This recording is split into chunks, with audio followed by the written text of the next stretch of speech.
Hello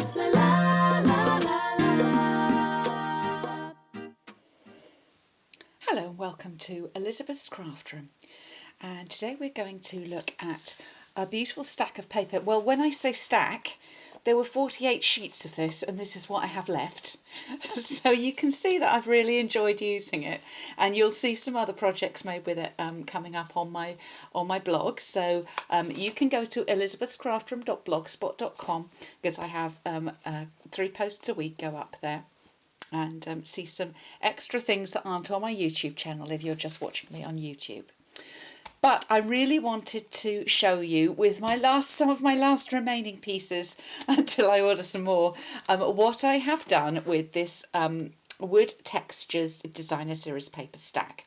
I have made these inlaid look cards, and I've also made a box. So I'm going to show you how I've done the box today. So let's get started with that. So I'm going to start off with, we're going to take one of my precious pieces of remaining paper, and I'm going to bring in my trimmer, and I'm going to score, so that's using the grey blade there. I'm going to score at 1 1/4 inches all the way round. So and that is just, there is a measurement on the right hand side that goes just up to 1 1/4 inches, so that's perfect.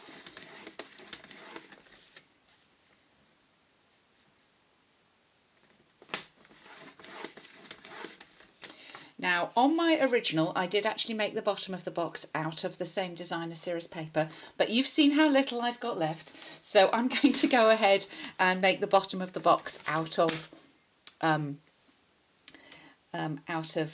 the soft suede. That's the colour I'm searching for in my brain. Now what I'm doing is I'm starting off cutting this at 6 by 6 inches because I want to show you the easiest way of getting a box lid to fit.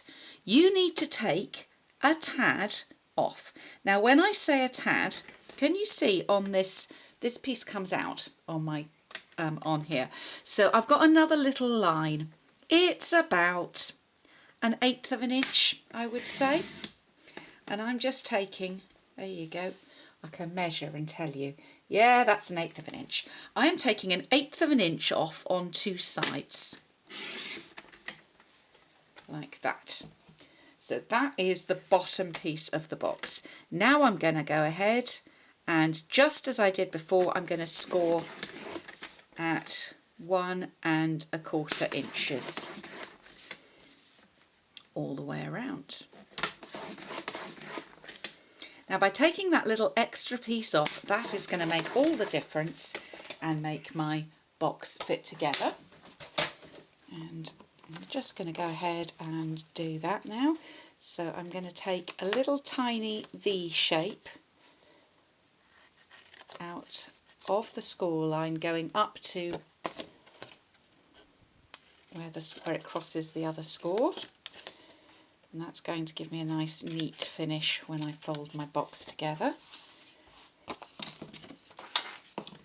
Take my bone folder. People sometimes ask which direction you should fold in. The answer is you can do it both ways, except on thick whisper white, and then you have to do this, otherwise you can get cracking. And what you do is you turn the valley into a mountain and the mountain into a valley. So here's my mountain and I'm turning it into a valley. Does that make sense? So there's my mountain, I'm turning it into a valley.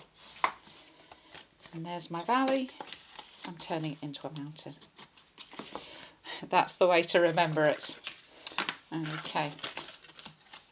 And then I'm going to pull those 4 little tabs in and put on some Tombow glue.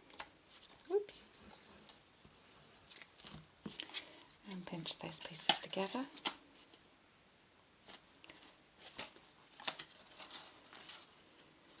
It's going to make a perfect little box base. Right, now for the top and the inlaid piece. So I'll bring in my Big Shot. And we're going to use dies, a die from the seasonal layers Thinlits dies, which, get those out, these are they. You may have seen these on my blog already. And we have in there, one of these dies is a little maple leaf shape. So I'm going to go ahead and cut that out in one of the lighter cardstock colours, the wood colours. A pale wood there. And there is quite a mixture in the pack. As I say, I've got so little left, there's hardly enough to show you. But I will assure you, they're gorgeous. And then we'll take this darker one. Now this is the middle of our box. So I'm just going to make sure I can see roughly. I'm not going to put it right here in the middle, just kind of roughly there. It's roughly in the middle. And I'm going to cut that piece out. Now, if I was cutting this out of a whole piece, what I could do is I could keep the each piece and go in the other direction onto a card front, so I wouldn't need to waste those pieces I'd cut out and cut from. But in this particular case, as I have so little, I'm just going to be making the box. So let's go ahead and do exactly the same with the lid to make up the box as I did last time. So I'm bringing the trimmer back in and using a piece of this cardstock that I had left over. And even if you're doing this all in the paper, you will need a little bit of cardstock for this to give it a bit of strength. And oops, I'm going to cut just a tad, it's the technical term again, under 3.5 inches square. And that's going to go on the inside of the box lid. Now, firstly, it gives a bit of strength to the lid, but secondly, when we turn this over, you can see it gives us a nice easy way to stick this in. So I'm just going to put a little bit of glue on there, wipe it off a bit so it's not got too much. And then press that over, wipe that excess off, and can you see that is perfectly as though that's been cut and inlaid into a wooden surface. I really love the effect. That slight rounding that you get on the edge when you die cut something, it just makes it work perfectly for this. Now, if you want to, if you're not really short of of this beautiful paper, you could actually cover the inside there as well with another piece of the paper and just, you know, sort of make it all match. But for the purposes of this video, I'm just going to go ahead and finish the box. And as I say, because we cut this, we cut the base of the box just that 1/8 of an inch on two sides smaller. We should find this fits beautifully. And the only other thing I'm going to do is to get a 1-inch circle punch. And I'm just going to go in and, can you see it's just a half circle both sides, each side. That makes it nice and easy to get the lid back off again. And as you can see that fits beautifully now onto the top. Now you can tie a little bit of ribbon round it like I did with my original one. I might have run out of this as well. You can see I've been having fun with my new Stampin' Up goodies, and also my team came over and made this box too, so we can blame them. They used it all up. But no, I was more than happy to share because I just think this is such a fantastic effect.